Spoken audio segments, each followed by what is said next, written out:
안녕하세요, 여러분. 오늘은 정말 신기한 이야기로 시작해 보려고 해요. 여러분 혹시 이런 경험 있으신가요? 비가 오기 전에 무릎이 쑤시거나 스트레스 받을 때 어깨가 굳어지거나 잠들기 전에 다리가 저린다거나 이런 증상들을 그냥 나이 들어서 그래 하고 넘기고 계시지는 않나요? 얼마 전에 제가 만난 이명숙 할머니 올해 65세인데요. 이분이 정말 놀라운 발견을 하셨어요. 평생 그냥 몸이 아픈가 보다 하고 넘겼던 증상들이 사실은 우리 몸이 보내는 정확한 신호였다는 걸 깨달으신 거예요. 할머니 말씀이 내가 60년 넘게 이 몸과 함께 살았는데 정작 내 몸이 뭘 말하려는지는 전혀 몰랐더라고요 라고 하시더라고요. 그래서 오늘은 아무도 가르쳐주지 않았던 우리 몸이 매일매일 보내는 놀라운 신호들에 대해 이야기해 보려고 해요. 이 신호들을 제대로 알게 되면 여러분의 건강관리가 완전히 달라질 거예요. 그리고 가장 놀라운 신호는 영상 끝에 나오니까 끝까지 함께 해주세요. 첫 번째 신호, 눈꺼풀이 말하는 건강상태. 이명숙 할머니가 가장 먼저 발견한 놀라운 신호는 바로 눈꺼풀이었어요. 할머니가 어느 날 거울을 보다가 발견하신 건데요. 아침에 일어났을 때 눈꺼풀이 붓는 정도가 매일 다르다는 거였어요. 어떤 날은 멀쩡한데 어떤 날은 퉁퉁 붓더라고요. 처음에는 나이 들어서 그런가 보다 하고 넘기셨는데 3개월 정도 관찰해 보니까 패턴이 보이기 시작했어요. 짠 음식을 많이 먹은 다음날 눈꺼풀이 붓고 물을 적게 마신 날에도 붓더라는 거예요. 그런데 더 신기한 건 스트레스를 많이 받은 날에도 눈꺼풀이 부었다는 거예요. 특히 밤늦게까지 걱정을 많이 한 다음날 아침이면 어김없이 눈꺼풀이 부어있더라고요. 할머니가 이걸 의사 선생님께 여쭤봤더니 놀라시면서 이렇게 말씀하시더래요. 눈꺼풀은 우리 몸의 수분 대사와 스트레스 상태를 가장 민감하게 보여주는 부위입니다. 할머니가 정말 좋은 발견을 하셨네요. 그래서 할머니가 시작한 게 아침 눈꺼풀 체크예요. 매일 아침 세수하기 전에 거울을 보고 눈꺼풀 상태를 확인하시는 거죠. 붓기가 있으면 그날은 짠 음식을 피하고 물을 충분히 마시고 스트레스를 줄이려고 노력하세요. 이렇게 3개월 정도 하시니까 눈꺼풀 부기가 훨씬 줄어들었고 무엇보다 자신의 몸 상태를 미리 알 수 있게 되어서 건강관리가 훨씬 쉬워졌다고 해요. 여러분도 내일 아침부터 거울을 보실 때 눈꺼풀을 한번 자세히 봐보세요. 우리 눈꺼풀이 매일 다른 이야기를 들려줄 거예요. 두 번째 신호, 혀가 알려주는 몸의 비밀. 두 번째로 할머니가 발견한 놀라운 신호는 바로 혀였어요. 어느 날 양치질을 하다가 거울 속 자신의 혀를 자세히 보게 되었는데 혀의 색깔과 표면이 매일 조금씩 다르다는 걸 발견하신 거예요. 할머니 말씀이 어떤 날은 혀가 하얗게 끼고 어떤 날은 빨갛고 또 어떤 날은 혀 끝이 갈라져 있더라는 거예요. 그래서 궁금해서 매일매일 사진을 찍어서 기록해보기 시작하셨어요. 그랬더니 정말 신기한 패턴을 발견하셨어요. 소화가 안 되는 날에는 혀에 하얀 이끼가 많이 끼고 열이 날 때는 혀가 빨갛게 되고 수분이 부족할 때는 혀 표면이 갈라진다는 걸 알게 되신 거예요. 그런데 가장 놀라웠던 건 혀의 위치에 따라서 몸의 어느 부위에 문제가 있는지도 알 수 있다는 거였어요. 혀 끝은 심장, 혀 가장자리는 간, 혀 가운데는 위장과 관련이 있더라는 거예요. 실제로 할머니가 위장이 불편할 때는 혀 가운데 부분에 노란 끼가 끼고 스트레스를 받아서 간이 피로할 때는 혀 가장자리가 빨갛게 되더라고 해요. 할머니가 이 발견을 바탕으로 시작한 게 혀 건강 체크예요. 매일 아침 양치질하기 전에 혀 상태를 확인하고 그에 맞춰서 하루 식단을 조절하시는 거예요. 혀에 하얀 끼가 많이 꼈으면 소화하기 쉬운 음식 위주로 드시고 혀가 빨갛게 되었으면 열을 내리는 음식을 드시고 혀가 갈라져 있으면 물을 충분히 마시세요. 이렇게 6개월 정도 하시니까 소화불량이나 속 쓰림 같은 증상이 많이 줄어들었다고 해요. 몸의 변화를 미리 알고 대처할 수 있게 된 거죠. 세 번째 신호, 손톱이 보여주는 영양 상태. 세 번째 신호는 정말 의외였어요. 바로 손톱이었거든요. 할머니가 어느 날 손톱을 깎다가 발견한 건데 손톱에 세로줄이 생기거나 하얀 점이 생기거나 또는 손톱이 잘 부러지는 증상들이 그냥 나이 들어서 생기는 게 아니라는 걸 알게 되신 거예요. 처음에는 손톱도 늙는가 보다 하고 생각하셨는데 손톱은 우리 몸의 영양 상태를 가장 정확하게 보여주는 지표라는 걸 알게 되셨어요. 할머니 손톱을 자세히 관찰해 보니까 철분이 부족할 때는 손톱이 하얗게 되고 잘 부러지고 단백질이 부족할 때는 손톱에 하얀 점들이 생기더라는 거예요.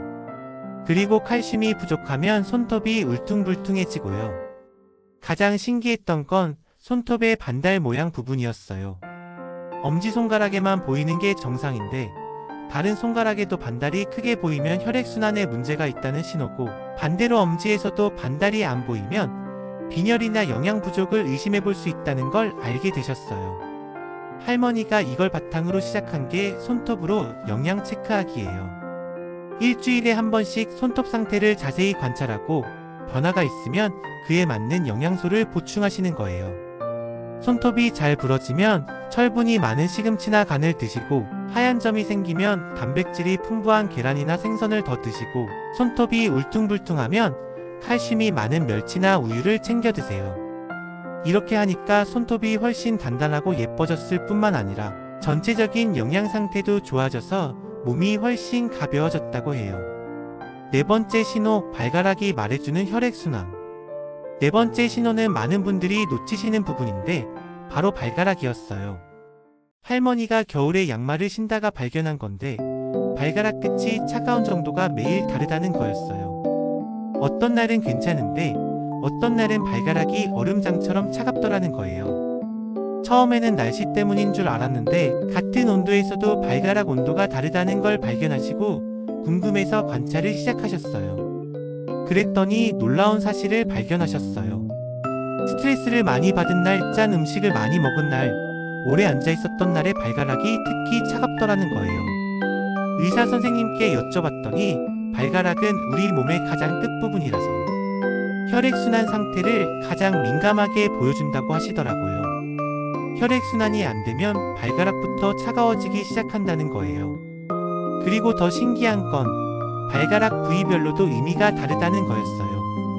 엄지발가락은 간 기능과 관련이 있고, 둘째 발가락은 위장, 셋째 발가락은 심장, 넷째 발가락은 담낭, 새끼발가락은 신장과 관련이 있다고 해요. 할머니가 실제로 관찰해 보니까 소화가 안 될 때는 둘째 발가락이, 특히 차갑고 스트레스를 받을 때는 셋째 발가락이 차가워지더라고 해요. 그래서 할머니가 시작한 게 발가락 온도 체크예요. 매일 저녁에 발을 씻으면서 발가락 온도를 확인하고 차가운 발가락이 있으면 그 부위를 마사지해 주시는 거예요. 그리고 전체적으로 발가락이 차가우면 족욕을 하거나 발 마사지를 해서 혈액순환을 개선시키세요. 이렇게 하니까 손발이 차가운 증상이 많이 개선되었고 잠들기도 훨씬 편해졌다고 해요. 그런데 여러분, 여기서 가장 놀라운 이야기가 나와요.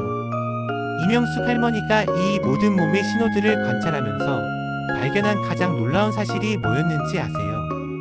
바로 몸에 시간표가 있다는 거였어요.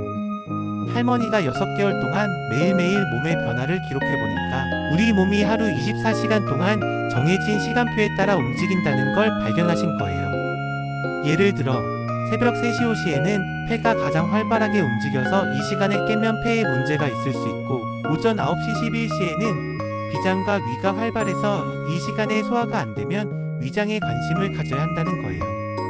오후 1시 3시에는 심장이 가장 활발하고, 오후 3시 5시에는 방광, 오후 5시 7시에는 신장, 밤 9시 11시에는 삼초림프계, 밤 11시 새벽 1시에는 담낭, 새벽 1시 3시에는 간이 가장 활발하게 움직인다는 걸 알게 되신 거예요. 할머니가 이 시간표를 알고 나서 자신의 증상들을 다시 살펴보니까 정말 신기하게도 모든 게 맞아떨어지더라고 해요. 새벽 2시에 자주 깨는 건 간이 피로해서였고, 오후 3시만 되면 소변이 자주 마려운 건 방광 때문이었고, 저녁 6시쯤 되면 발이 붓는 건 신장 때문이었던 거예요. 이 발견이 할머니에게 가장 큰 깨달음을 준 건 이거였어요. 우리 몸은 무작정 아픈 게 아니라 정확한 시간에 정확한 신호를 보내고 있었구나. 내가 그 신호를 몰라서 못 알아들었을 뿐이구나. 그래서 할머니는 이제 몸이 보내는 신호의 시간까지 기록하면서 더욱 정확하게 건강을 관리하고 계세요. 그 결과 병원에 갈 일도 훨씬 줄어들었고, 무엇보다 자신의 몸을 더 잘 이해하게 되었다고 해요. 오늘 이명숙 할머니를 통해 배운 우리 몸의 놀라운 신호들 정리해 드릴게요. 눈꺼풀은 수분 대사와 스트레스를, 혀는 소화 기능과 열 상태를, 손톱은 영양 상태를, 발가락은 혈액순환을 알려준다는 것. 그리고 우리 몸에는 24시간 시간표가 있어서 정해진 시간에 정해진 신호를 보낸다는 것까지요.